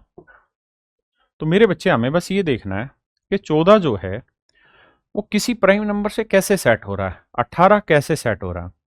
तो एक बात समझ में आ रही है कि प्राइम नंबर क्या क्या होते हैं? 2, 3, 5, 7, 11, 13, 17, है ना, 17 के बाद 19। तो हम यहाँ देख रहे हैं कि यार अगर मैं 13 से एक बड़ा 14 ले रहा हूं, तो 17 से एक बड़ा 18 ले रहा हूं, 19 से एक बड़ा 20 लेने लग रहा हूं। हाँ है ना? अब आप ये मुझे जरूर कह सकते हैं सर आपको कैसे पता कि ये 13 से ही बड़े हैं। तो मैं ये कहता कि देखो यार, ये सीक्वेंस जो है ये एक प्राइम नंबर के साथ सेट हो रही है ना। और अगर इन दोनों को देखेंगे 18 और 20, तो इनके बीच का डिफरेंस है 2। तो ये तय है कि दो ट्विन प्राइम नंबर होंगे, ये दो ट्विन प्राइम नंबर होंगे, दो ट्विन प्राइम नंबर होंगे, है ना। तो मैं प्राइम नंबर अप्लाई करके देखूंगा कौन से प्राइम नंबर अप्लाई हो रहे होंगे। ठीक है जी। तो अभी के लिए ये समझिए कि ये 13 से एक बड़ा है, ये 17 से एक बड़ा है, ये 19 से एक बड़ा है, ये 23 से एक बड़ा है, ये 29 से एक बड़ा है, ये 31 से एक बड़ा है। ये सारे प्राइम नंबर है एक बड़ा। 31 के बाद जो प्राइम नंबर आता है ना, 32, 33, 34, 35, 36, 37, तो वो प्राइम नंबर आता है मेरे बच्चे 37। तो 37 से एक बड़ा 38। तो मेरे बच्चे मेरा राइट आंसर होगा 38। वैसे ये सवाल जो है ये आपका मेरे बच्चे क्वेश्चन है रीजनिंग का, मैथ में प्राइम नंबर था, बस इसीलिए ये सवाल डाला हुआ। आइए देखिए मेरे बच्चे, कोई भी नंबर है ना अपने आप में 100% होता है। सवाल में कह रहा है जब when 70% of a number x is added to another number y, x का 70% जब y में जोड़ते हैं तो रिजल्ट जो बनता है y का 165% हो जाता है। कहता है कि y में अगर हम कुछ जोड़ रहे हैं तो रिजल्ट y का 165% हो जा रहा है, और हम जोड़ क्या रहे हैं मेरे बच्चे, x का 70%। देखिए डिटेल करेंगे तो ये तो y अपने आप में मेरे बच्चे क्या है, 100% ही होता है। कोई भी चीज अपने आप में 100% होती है। तो y के 100% में हमने x का 70% जोड़ा तो y का 165 आ गया। सोल्व करेंगे तो ये उधर जाएगा माइनस का, तो y का 65% आया, और यहां बचा मेरे बच्चे x का 70%। परसेंट से परसेंट कटा, 5 से काटेंगे 14, 5 से काटेंगे 13, तो मेरे बच्चे x यहीं y बटे में, तो आंसर आया 13/14।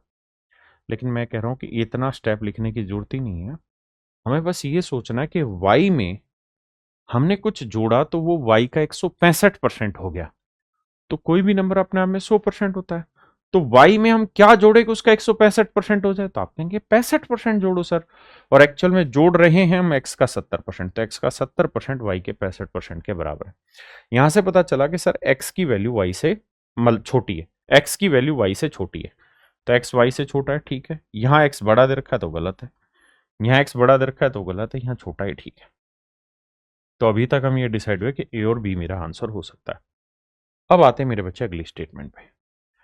अगली स्टेटमेंट में कह रहा है when 60% of the number x is added to another number z then the sum become 165%।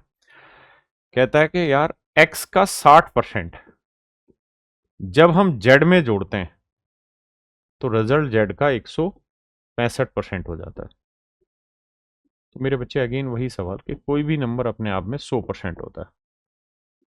हाँ जी, कोई भी नंबर मेरे प्यारे बच्चों अपने आप में 100% होता है। तो x का 60% z के 65% के बराबर होगा। 5 13 65, 5 12 60।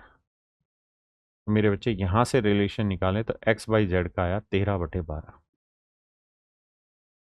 थोड़ा सा समझा करो भाई, जेड में हम क्या जोड़े कि वो 165% हो जाए, तो 65% जोड़ो, जोड़ रहे हैं x का 60%, तो ये लाइन हमें लिखने की जरूरत नहीं, हम डायरेक्ट यहीं से निकालते हैं। तो यानी उत्तर में x जेड से बड़ा होना चाहिए, x जेड से बड़ा है, यहां z x से बड़ा दे रखा, तो ये गलत है मेरे बच्चे, ऑप्शन ए ही मेरा करेक्ट आंसर, ऑप्शन ए मेरे बच्चे राइट आंसर। देखिए मेरे बच्चे सवाल में कह रहे हैं in adult population of A city 40% man, यानी जितने भी आदमी होंगे उसका 40% आदमी शादीशुदा है। ऐसा मैं नहीं, सवाल कह रहा है 40% man are married and 30% women, और भैया जितनी भी औरतें होंगी उनका 30% शादीशुदा है, ऐसा सवाल कह रहा है। मान ली बात। What is the percentage of married adult population if, तो कह रहा है कितनी ऐसी जनसंख्या है जो शादीशुदा है एडल्ट पॉपुलेशन में, if no man marries more than one women and no women marries more than one man, और एक भी औरत ऐसी नहीं है जिसने 2 शादियां की हो, या एक भी आदमी ऐसा नहीं जिसने 2 औरतों से शादी की हो, और कोई भी विधवा नहीं है, कोई भी विधुर नहीं है ना, नॉट ए विडो नॉर विडोवर्स, कोई ऐसा नहीं। इसका मतलब मेरे बच्चे ये हुआ कि भाई जितने आदमी शादीशुदा होंगे उतनी तो औरतें होंगी। आप कहें क्यों? क्योंकि एक आदमी ने एक ही औरत से शादी की और एक औरत ने एक आदमी से शादी की, और साथ में कह रहा है कोई भी ऐसी नहीं है जो विधवा हो गई हो या विधुर हो गया हो। इसका मतलब सारे के सारे शादीशुदा है, तो जितने लोग यहां शादी वाले होंगे उतने यहां शादी वाले होंगे। रेशियो लेते हैं, 2 जीरो से 2 जीरो काट दिया, तो यहां से आता है मेरे बच्चे मैन वुमेन का रेशियो, एंड दैट इज 4:3। ना, गलत बता रहा हूं, 3:4। तो हमें एक मोटी बात समझ में आ गई कि भाई कुल मिला के आदमियों और औरतों की जनसंख्या का जो रेशियो था वो 3:4 था। आपने कहा ठीक है जी, हम ये बात मान लेते हैं।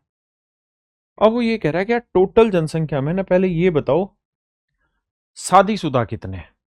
तो भाई अगर 30 आदमी मान लूं, मैं यहाँ 40 ले लूं ताकि मेरी परसेंटेज कैलकुलेशन आ जाए, आसान हो जाए। तो आदमी तो 40% शादीशुदा है, तो 30 का 40% 12 आदमी शादीशुदा है, और यहां पे भी देखोगे 40 का 30% 12, वही मैंने समझाया था कि संख्या बराबर आएगी। तो इसका मतलब हम ये कह रहे हैं कि यार 12 और 12 24 लोग शादीशुदा है। कब? जब हम टोटल पॉपुलेशन 30 और 40 70 लें तो कह रहा है यार कितना परसेंटेज हो गया ये बता दो। देखो यार, 0 से 0 काट लो, 240/7, 7 या 21, 3 बचा, 7 चौक 28, 34 सही 2/7% है। तो मेरे बच्चे ऑप्शन सी मेरा राइट आंसर, ऑप्शन सी अपना करेक्ट आंसर। देखिए यार, कहते हैं shop owner offer the following discount option on an article to a customer. कहता है एक वस्तु पर एक दुकानदार एक ग्राहक को निम्न छूट के विकल्प देता है, successive discount of 10% and 20%, then pay a service tax of 10%। कहता है पहले 10 और 20% के दो सक्सेसिव डिस्काउंट देता है, फिर 10% का मेरे बच्चे सर्विस टैक्स देता है। तो देखिए यार, 10% और 20% के सक्सेसिव डिस्काउंट दे रहा है। तो इसको कैलकुलेट करेंगे तो फार्मूला हो जाएगा जी x plus y minus x y by 100% successive discount का। बाकी इसकी जरूरत नहीं है, सवाल आसान था लेकिन मैं समझा रहा हूं। तो 10 जमा 20 30 और 10 गुना 20 200/100 यानी 2। तो हम ये कह सकते हैं कि सर यहां पे 28% का डिस्काउंट अभी से मिल चुका है, 28% का डिस्काउंट मिल। अब कह रहा है यार 10% की ड्यूटी भी लगेगी, 28% का डिस्काउंट और 10% की लगेगी ड्यूटी। अब आते हैं आगे, तो 28% तो डिस्काउंट और 10 ही है, तो ओवरऑल क्या बना, तो भैया x plus y minus x into y by 100। देखो यार 28 में 10 गया 18 आया, और ये 0 काटा तो 2.8 आया, जोड़ोगे तो आएगा 20.8। यानी हम ये कह सकते हैं मेरे भाई कि कुल मिला के ओवरऑल 20.8% का डिस्काउंट आया। हाँ जी, अगर उसने पूछा होता कि भाई ओवरऑल डिस्काउंट बताओ तो आंसर होता 20.8। एक बात ये भी ध्यान रखना, अगर मैं आपको ये कह रहा हूं कि यार A% घटाया है, B% घटाया है और C% कोई चीज बढ़ा दी है, और मेरे दोस्त अगर मैं अब इसकी सीक्वेंस को पलट दूं ना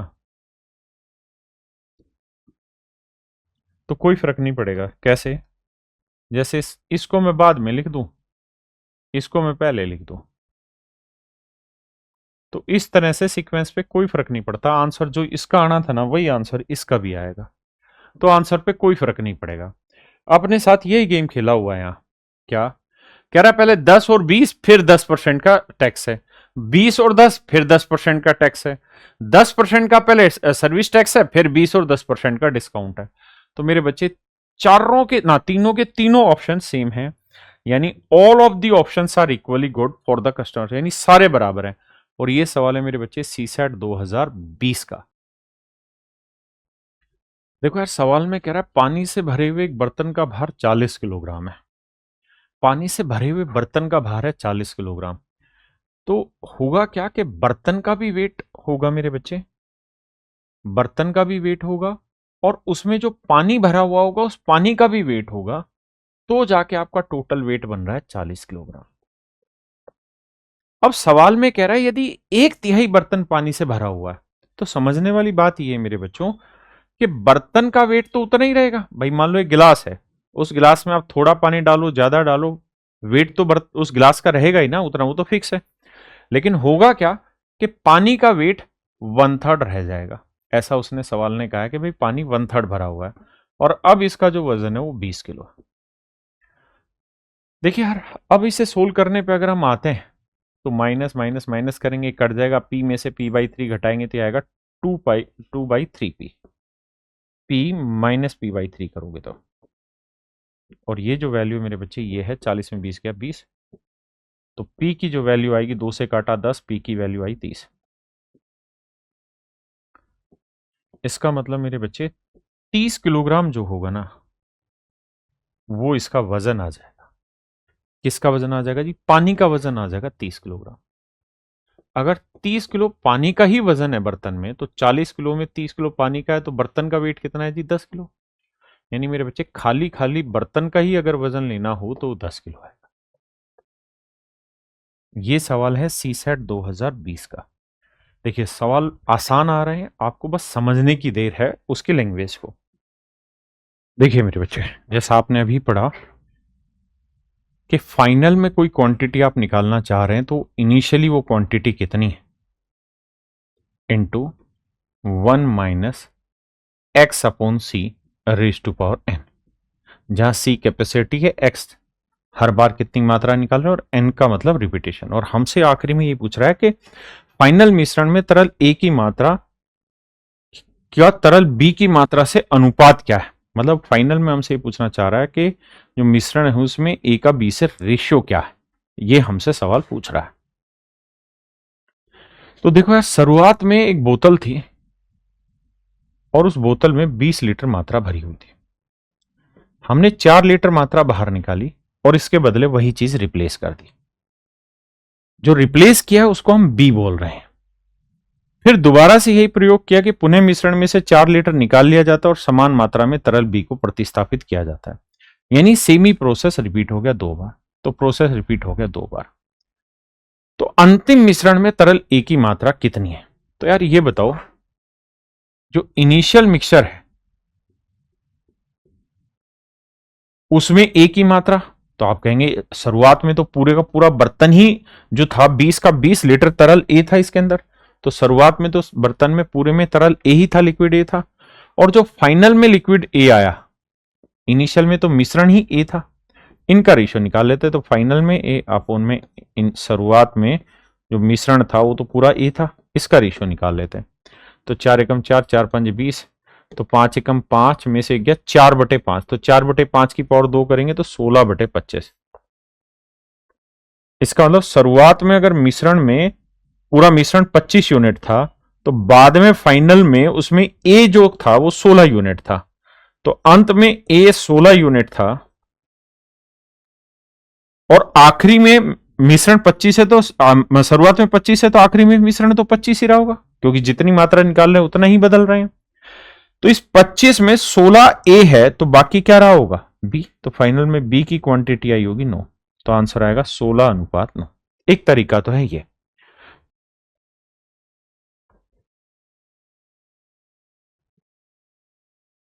दूसरा तरीका मेरे बच्चे, हम इस चीज को ऐसे देख सकते हैं जो बहुत आसान पड़ेगा। क्या देखो, पहला जो प्रोसेस हुआ शुरुआत में 20 लीटर ए था, पहले प्रोसेस के बाद 16 ही लीटर रहा ए, क्योंकि 4 लीटर हमने निकाल दिया। और जो मात्रा बाहर निकाली है उसके बदले हमने बी मिला दिया, तो 4 लीटर मिला दिया बी। मिश्रण अभी भी 20 का 20 ही लीटर था। आपने कहा हाँ हम इस बात को समझते हैं। अब फिर क्या हुआ मेरे दोस्तों, जो सेकंड प्रोसेस हुआ है उसमें फिर से यहां से 4 लीटर मिश्रण निकाला। तो जो 4 लीटर मिश्रण हमने निकाला यहां से, वो उसमें ए और बी दोनों निकला होगा। किस रेशियो में निकला होगा, 4 चौक 16, 4 एकम 4, यानी ए और बी जो निकला होगा वो मेरे बच्चे 4:1 में ही निकला होगा। आपने कहा ठीक है। तो ए की वैल्यू क्या होगी, तो 4 गुना 4/5,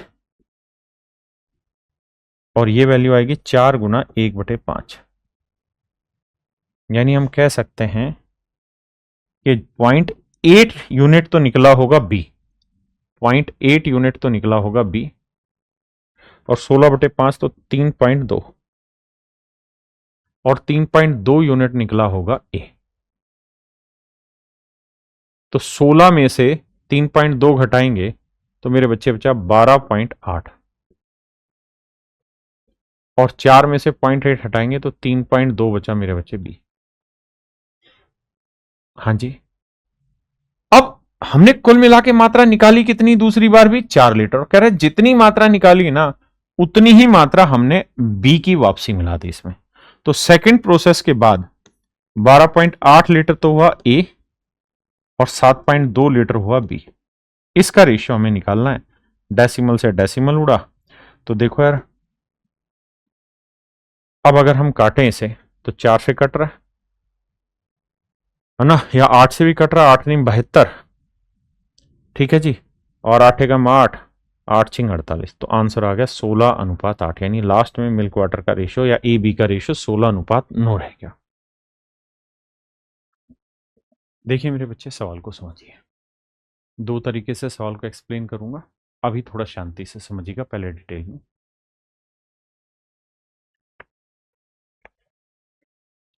मान लेते हैं लड़कियों की संख्या n है और लड़कों की संख्या m है।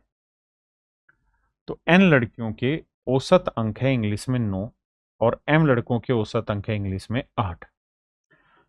तो भैया टोटल नंबर कितने हो गए? n लड़कियों के 9 के हिसाब से 9n और m लड़कियों के 8 के हिसाब से 8 है। बिल्कुल ठीक है। और कहते हैं इन सभी का एवरेज स्कोर है 8.8। सभी का औसत है, यानी n प्लस m बच्चों का औसत है 8.8।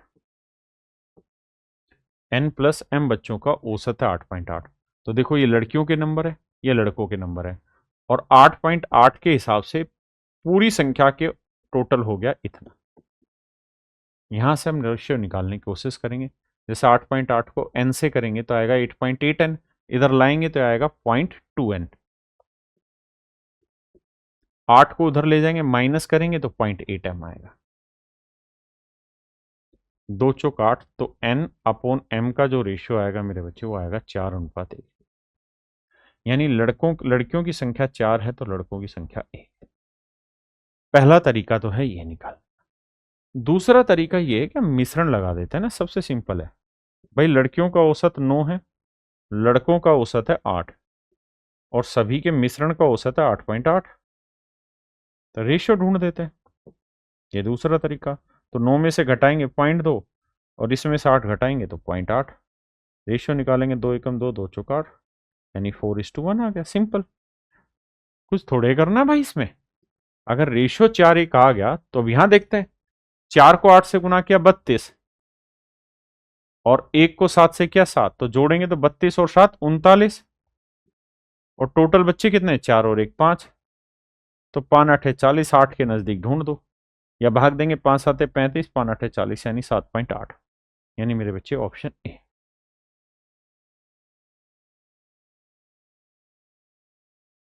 देखिए मेरे बच्चे, सवाल में कह रहे एक शिक्षक और 3 छात्रों की औसत आयु 20 वर्ष है। कहता है स्टूडेंट जो हैं वो है 3 और टीचर है मेरे बच्चे 1 है। कहता है तीनों बच्चों की एज जो है सेम है और शिक्षक और प्रत्येक छात्र की आयु के बीच का अंतर 20 वर्ष है और इन सभी की जो औसत आयु है वो 20 साल है।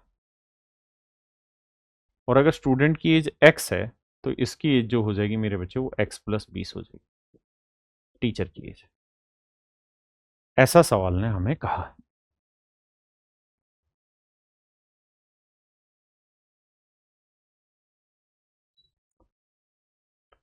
तो आप चाहें तो इसे मिश्रण का फार्मूला लगा दें और मिश्रण से सोल्व कर लें। कैसे? पहले इसमें से घटाएंगे तो x प्लस 20 में से माइनस 20 करेंगे तो x आएगा, और फिर 20 में से x घटाएंगे तो 20 माइनस x आएगा। भाई बड़े में से ही तो छोटा घटाते हैं। अब x अपॉन 20 माइनस x का रेशियो ले दो, दैट इज 3/1। पहला तरीका तो है ये वाला। ठीक है जी। x की वैल्यू निकालेंगे तो देखो ये x आया, ये 60 माइनस 3x आया, तो x की वैल्यू आ गई 15। मतलब स्टूडेंट की 15 है तो इसकी 15 20 35 है। हमसे पूछा शिक्षक की आयु बताइए, तो शिक्षक की आयु होगी मेरे बच्चे 35 साल। शिक्षक की आयु होगी 35 साल। दूसरा तरीका ये भी है कि हम ऑप्शन से भी जा सकते हैं, या अगर आप ऐसे ना करें तो मान लें कि स्टूडेंट की एज x है, टीचर की y है, तो 1 गुना y, 3 गुना x और फिर एवरेज के बराबर टेकें और एक इक्वेशन x माइनस वाई 20 रख लें। ये इसी को गुना करके वेटेड एवरेज निकाल दें। एक तरीका ये। दूसरा है कि हम ऑप्शन से चले जाएं। अगर हम ऑप्शन से जाएंगे राजा तो हमारे पास ज्यादा आसान काम होगा। कैसे?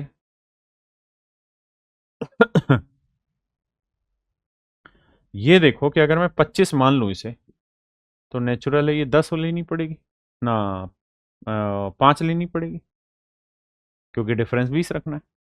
25 में 20 गया 5 आया, 20 में 5 गया 15, ये तो रेशियो 1:3 उल्टा हो गया, ये तो गलत है।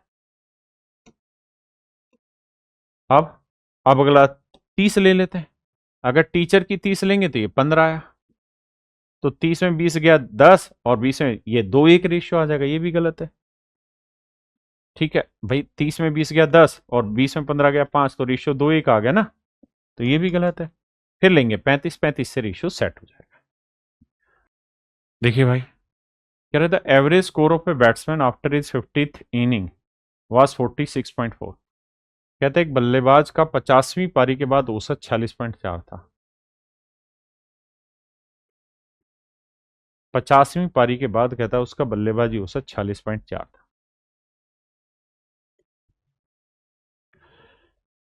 कहता है 60वीं पारी के बाद उसका औसत 2.6 बढ़ गया। तो पिछली 10 पारियों में उसका औसत क्या रहा होगा? देखो यार, हम इसे ऐसे देखें कि यार 50 पारियों में जो उसका औसत था वो 46.4 था। आखिरी 10 जो पारियां रही होंगी, आखिरी 10 पारियां जो रही होंगी, उसका औसत बताना है क्या है। और कहता है 50 और 10 60 पारियों का जो औसत है वो 2.6 बढ़ गया, तो यानी 46.4 से 2.6 बढ़ के कितना हो गया?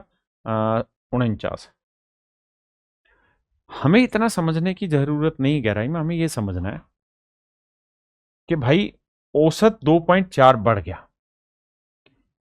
है ना, औसत 2.6 बढ़ा। तो मैं इस बात को ऐसे भी समझ सकता था कि यार ये 10 पारी जोड़ते ही औसत 2.6 बढ़ गया। तो इसका मतलब हम ये कह सकते हैं कि यार 2.6 बढ़ा, लेकिन इस 2.6 का फायदा तो पूरी 60 पारियों ने उठा लिया। तो गुना करेंगे 0 से डेसिमल, 6 6 36, 6 दूनी 12 और 3 15, तो 156 आया। तो हम ये कह सकते हैं कि भाई 156 नंबर ज्यादा बनाए होंगे इन 10 पारियों में। तो 156 रन ज्यादा बनाए होंगे इन 10 पारियों में, तो मतलब इनका औसत 15.6 ज्यादा रहा होगा। तो 46.4 में 15.6 जोड़ दोगे तो 6 4 10, 6 5 11 और 1 12, 4 और 1 5 1 6, तो मेरा आंसर आएगा 62। यानी इन 10 पारियों में औसत रहा होगा 62। मैं फिर से अपनी बात को समझाने की कोशिश करता हूं, ध्यान से देखिए। सवाल में ये कह रहा है, कहता है कि 50 पारियों के बाद औसत 46.4 था। कहता है 50 पारियों में औसत था 46.4, 50 पारियों में। इसके बाद 10 पारी और खेली। इन 10 पारियों को जब खेला तो उसी की वजह से तो औसत 2.6 बढ़ा। लेकिन मेरा कहना है कि ये 2.6 बढ़ा तो मतलब 60 पारियों में 2.6 के हिसाब से रन बढ़ गए। तो 60 से जब हम इसे गुना कर रहे हैं तो 6 6 36, 6 दूनी 12 और 3 15, तो हम ये कह सकते हैं कि इन 10 पारियों में 156 रन उसने एक्स्ट्रा बना दिए, तभी तो औसत सभी का बढ़ा। ये वही तो है कि एक आदमी गया कम वजन वाला और ज्यादा वजन वाला आ गया। तो यहां पे क्या कि ज्यादा वजन वाला हमने इसमें जोड़ दिया, और कुछ थोड़ी है। अब हमें यह समझना है कि यार 156 जो है ये बढ़ गया, कितनों पे बढ़ा जी? अब हमने ये देखा कि इन 10 पारियों की वजह से बढ़ा, मतलब इन 10 पारियों में 156 रन ज्यादा बना दिए। तो यानी हम कह सकते हैं इन 10 पारियों में उसको औसत 15.6 रन ज्यादा रहा होगा। तो 46.4 तो पहले से था, 15.6 बाद में रहा, तो 6 4 10, 6 5 11 और 1 12, 4 1 5 1 6, तो हम ये कह सकते हैं कि यार उसका औसत 62 हो गया। यही मेरे सवाल का सही उत्तर होगा। देखिए बाबू, कहता है person x can complete 20% of work in 8 days। कहता है एक आदमी एक्स है, वो 20% काम को 8 दिन में करता है। 20% का मतलब 1/5 काम, 20% की फ्रैक्शन 1/5, यानी 1/5 काम को करता है मेरे बच्चे 8 दिन में। दूसरा व्यक्ति वाई उसी काम के 25% यानी 1/4 काम को मेरे बच्चे 6 दिन में पूरा कर सकता है। तो मेरे बच्चे बताओ एक्स पूरा काम कितने दिन में कर देगा? तो पलटेंगे तो 5/1 यानी 40 दिन में, और ये पलटेंगे तो 4/1 यानी 24 दिन में। माने हम ये कह पाए कि भाई एक्स किसी काम को 40 दिन में कर रहा है तो वाई उसी काम को कर रहा है 24 दिन में। मैं कहूं यार टोटल काम ले लो, ऐसा काम ले लो 24 40 दोनों से भाग हो जाए तो 120 हुआ। तो 40 दिन में 120 तो एक दिन में 3, और 24 दिन में 120 तो एक दिन में 5। अब कह रहा है यार दोनों मिल जाएं तो टोटल काम के, तो टोटल काम है 120, इसका 40% यानी 2/5 काम। तो कह रहा है यार इस काम को दोनों मिल जाए तो कितने दिन में करेंगे, तो एक दिन में 5 और 3 8 यूनिट। तो देखो यार 8 पंजे 40, 40 थी 120, 3 दूनी 6। तो हम कहेंगे यार दोनों मिल जाएं तो उस काम के 40% को 6 दिन में पूरा कर देंगे। देखिए मेरे बच्चे सवाल में कह रहे हैं man takes half time in rowing a certain distance downstream than upstream. कहता है एक आदमी डाउनस्ट्रीम जाने में जो समय लेता है वो हाफ टाइम लेता है अपस्ट्रीम जाने में। अपस्ट्रीम का ना धारा के विरुद्ध धारा की दिशा में जाने के। What is the ratio of the speed in still water to the speed of the current. तो देखो मेरे बच्चे डाउनस्ट्रीम में जो स्पीड होती है वो होती है बोट प्लस वाटर, और अपस्ट्रीम में स्पीड होती है बोट माइनस वाटर। किसी डिस्टेंस को ट्रेवल करने में इनके टाइम का जो रेशियो है वो मेरे बच्चे डाउनस्ट्रीम में अगर वो 1 घंटा ले रहा है तो अपस्ट्रीम में डबल ले रहा है, 2 घंटे ले रहा है। तो अगर टाइम का रेशियो 1:2 है तो मेरे बच्चे स्पीड का रेशियो क्या हो जाएगा, तो आप कहेंगे जी स्पीड का रेशियो हो जाएगा 2:1। स्पीड का रेशियो हो जाएगा मेरे बच्चे 2:1। आपने कहा हाँ बात सही है, अपने को पल्ले पड़ती है। तो हम ये कह सकते हैं कि भैया डाउनस्ट्रीम में स्पीड बोट प्लस वाटर की वैल्यू 2 है, तो बोट माइनस वाटर की वैल्यू होगी 1। तो सोल्व करेंगे तो बोट की वैल्यू क्या आ जाएगी, इन दोनों का जोड़ का आधा, 2 और 1 3 का आधा, यानी बोट की वैल्यू आ जाएगी 3/2। और वाटर की वैल्यू क्या आ जाएगी मेरे बच्चे, इनके डिफरेंस का आधा, 2 में से क्या 1/2। तो जब हम इनका रेशियो निकालने जाएंगे तो आ जाएगा 3:1। तो इसका मतलब स्थिर जल में जो चाल होगी यानी नाव की चाल और पानी की स्पीड, इनका रेशियो होगा 3:1। देखिए मेरे बच्चे इस सवाल में क्या कह रहा है, consider the following statement, the minimum number of points of intersection of A square and a circle is 2। कहता है एक वर्ग और एक सर्कल है, इसके मिनिमम जो इंटरसेक्शन पॉइंट हो सकते हैं वो 2 ही हो सकते हैं, 2 से कम नहीं हो सकते। ऐसा गलत है कहना, क्यों गलत है, जैसे मान लो यार ये सर्कल है, अगर दोनों यहां आ जाएं तो ये किसी एक ही पॉइंट पर निकालेगा, टच करेगा या इसको इंटरसेक्ट करेगा, हाँ है ना।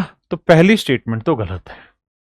वैसे एक बात बता रहा हूं, पहली स्टेटमेंट गलत है, उसने कहा कि मिनिमम कम से कम 2 बिंदुओं पे तो इंटरसेक्ट करेगा। मेरे हिसाब से पहला ऑप्शन ठीक है, लेकिन यूपीएससी ने पहला ऑप्शन गलत दी, मतलब ये पहले वाला स्टेटमेंट गलत दिया है।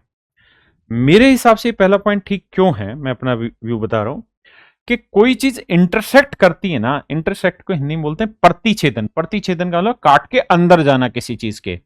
तो जब ये अंदर जाएगी ना तो ये मिनिमम 2 पॉइंट पे काटेगी ही काटेगी।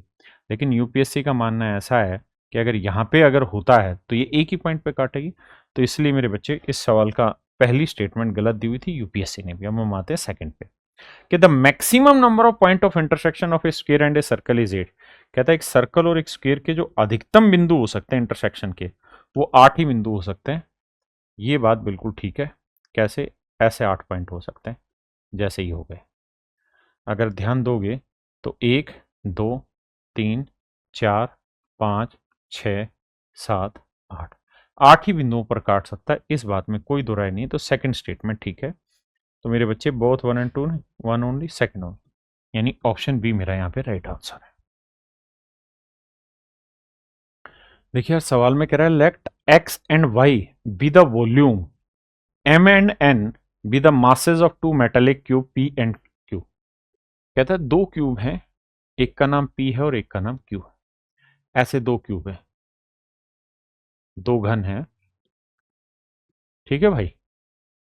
कहते हैं इनका नाम पी और क्यू है। Each side of Q is 2 times that of P. कहता है क्यू की हर भुजा की लंबाई पी से डबल है, यानी हम ये कह सकते हैं कि इनकी साइड का जो रेशियो है वो 1:2 है। बिल्कुल ठीक है।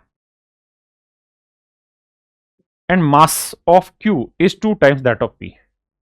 और कहता है मास जो है ना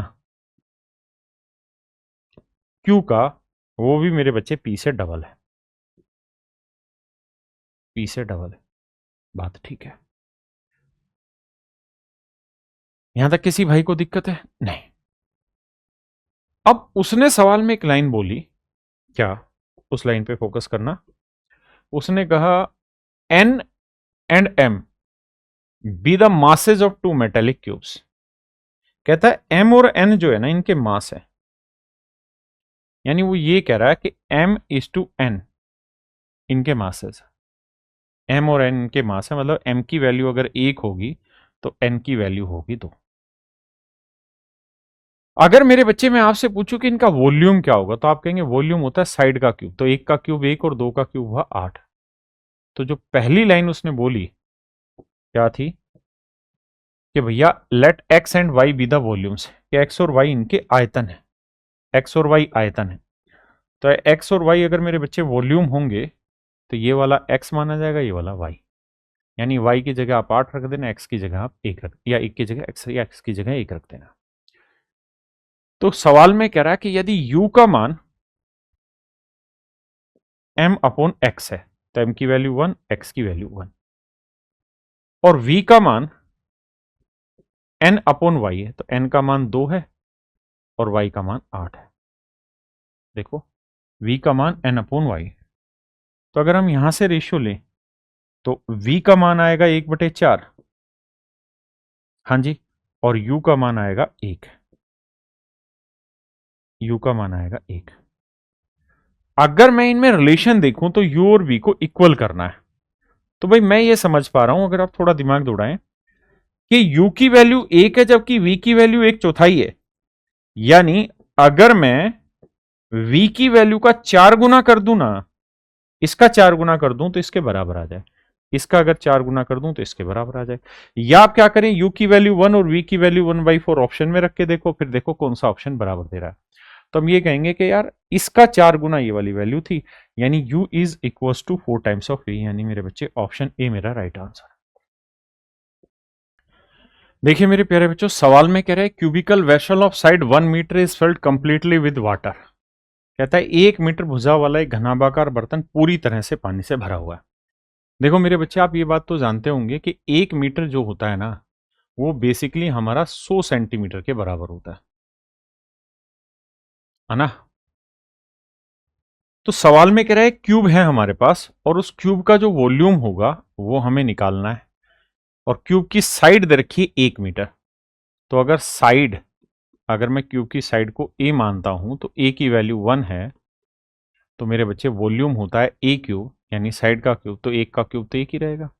तो हम कहेंगे कि 1 घन मीटर इसका वॉल्यूम है।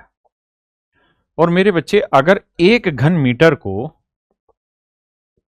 अगर आप सेंटीमीटर में बदलेंगे तो 1 मीटर की जगह 100 सेंटीमीटर लिखेंगे, 100 का क्यूब लिखेंगे तो 6 जीरो, इतने घन सेंटीमीटर। ऐसा या इसके पीछे बताने का उद्देश्य ये है ताकि हम बातों को थोड़ा सा समझ पाए, डाटा जान पाए। अब मैं ये भी उम्मीद करता हूं कि आप इतनी बात जानते होंगे, पीछे कई सवालों में बात आई है कि 1000 घन सेंटीमीटर में मेरे बच्चे 1 लीटर पानी होता है। तो 1000 में 3 जीरो होती हैं, यहां 6 जीरो है, तो इसका मतलब इतने घन सेंटीमीटर में कितना पानी हो जाएगा भाई, इधर भी 1000 से गुना किया तो इधर भी 1000 से गुना किया, यानी 1000 लीटर। और ये जो डाटा है ये बेसिकली बराबर है आपका 1 घन मीटर के। यानी हम इस बात को भी आगे ध्यान रखेंगे कि 1 घन मीटर में 1000 लीटर पानी होता है, 1000 घन सेंटीमीटर में 1 लीटर पानी होता है। ये बातें हमारी टिप्स पे होनी चाहिए।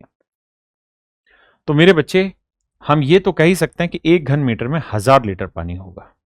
तो अगर सवाल में आंसर लीटर में पूछा होता तो मेरा आंसर 1000 लीटर होता, इसमें मुझे कहीं दिक्कत नहीं थी।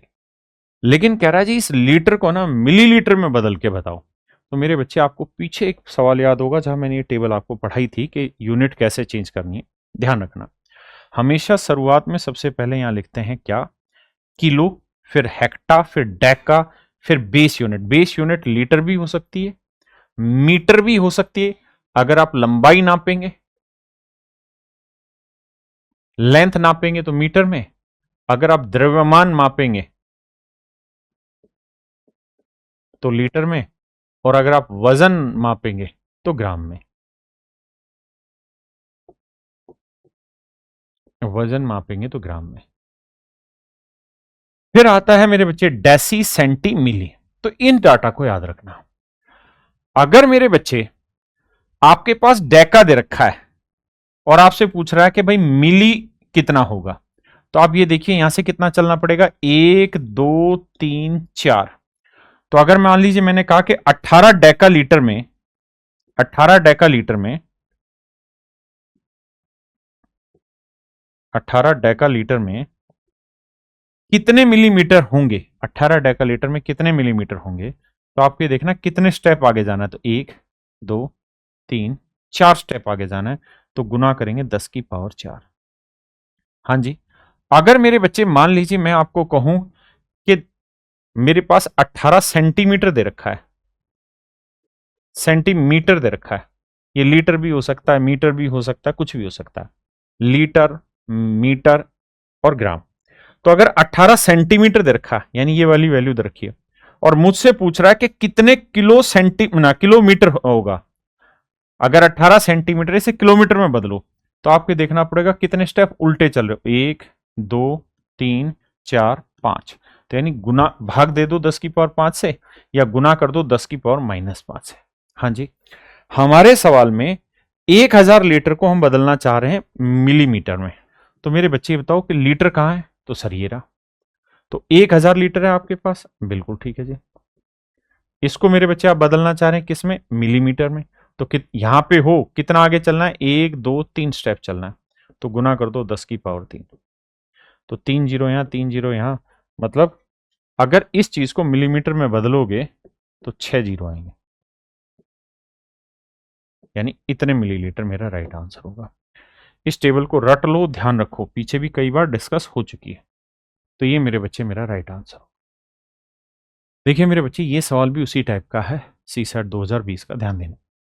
कहते हैं यार 1 लीटर पानी, तो अभी पीछे बता के आया हूं मेरे बच्चे कि 1 लीटर जो क्वांटिटी होती है ये बेसिकली 1000 क्यूबिक सेंटीमीटर के बराबर है। ऐसा मैं नहीं कह रहा, सवाल में मैंने पीछे समझाया था कि भाई 1 लीटर जो होता है वो वॉल्यूम में अगर जाएंगे तो 1000 क्यूबिक सेंटीमीटर होगा। और ऐसा मैं इसलिए कर रहा हूं क्योंकि मुझे यहाँ वॉल्यूम में ही घन मिलीमीटर दिया हुआ है, तो इसलिए मैं यहाँ वॉल्यूम ही बनाना चाहता हूं कि 1000 क्यूबिक घन सेंटीमीटर बराबर 1 लीटर होगा। और कह रहा है 1 लीटर का वजन है 1000 ग्राम, 1 लीटर का जो वजन है वो 1000 ग्राम है। आपने कहा बिल्कुल ठीक है, मैंने मान लिया। तो मेरे बच्चे अगर 1000 क्यूबिक सेंटीमीटर 1000 ग्राम के बराबर है, इसे मैं हटा भी दूं तो हम ये कह सकते हैं कि 1 क्यूबिक सेंटीमीटर, ये 1 क्यूबिक सेंटीमीटर का मतलब है कि 1 सेंटीमीटर का क्यूब। ये भी वही बात है और ये भी वही बात है, अलग नहीं है ना। तो हम इसको ऐसे कह सकते हैं कि सर 1 सेंटीमीटर का क्यूब या 1 क्यूबिक सेंटीमीटर जो है वो 1 ग्राम के बराबर है। क्यों? क्योंकि 1000 क्यूबिक सेंटीमीटर 1000 ग्राम, तो 1 क्यूबिक सेंटीमीटर 1 ग्राम। अब मुझे कह रहा है कि यार इसे बदलो घन मिलीमीटर में, इसे बदलो किसमें, घन मिलीमीटर में। तो उसी ग्राफ पे आते हैं जहां मेरे बच्चे हम सेंटीमीटर से मिलीमीटर पे जाना चाह रहे हैं, सेंटीमीटर से मिलीमीटर पे जाना चाह रहे हैं। तो देखो यार, सेंटीमीटर यहां है और मिलीमीटर यहां है, तो कितनी पावर शिफ्ट करनी है, तो 10 की पावर 1 ही आगे शिफ्ट होनी है इधर। तो अगर 10 की पावर 1 ही शिफ्ट होनी है तो 1 सेंटीमीटर में 10 मिलीमीटर लिख सकते हैं। आपने कहा बिल्कुल ठीक है, 1 सेंटीमीटर को 10 मिलीमीटर, तो क्यूब करेंगे तो यह आएगा 1000 क्यूबिक मिलीमीटर, 1000 क्यूबिक मिलीमीटर बराबर 1 ग्राम है। आपने कहा ठीक है। अगर सवाल ने यह पूछा होता ना कि भाई 1 ग्राम पानी का मतलब एक घन मिलीमीटर पानी का वजन 0.1 ग्राम हो, अच्छा कितने घन मिलीमीटर का, 1 ग्राम अगर पूछा होता तो हम कहते 1 ग्राम वजन जो 1000 क्यूबिक मिलीमीटर पानी का वजन होगा। लेकिन उसने पूछा 0.1, यानी यहां पॉइंट लगाना, तो इधर भी पॉइंट लगेगा, यानी एक अंक छोड़ के लगाते, यहां पे भी एक अंक छोड़ के लगेगा। तो हम कह देंगे 0.1 ग्राम वजन जो है ना मेरे बच्चे, वो सच बात है कि 100 क्यूबिक मिलीमीटर पे का होगा, 100 क्यूबिक मिलीमीटर का मेरे बच्चे इतना वजन होगा। तो ये होगा मेरे बच्चे मेरा राइट आंसर। लेकिन ये सारी कहानी इस टेबल पे है, इसलिए आंख बंद करके इस टेबल को पी लो।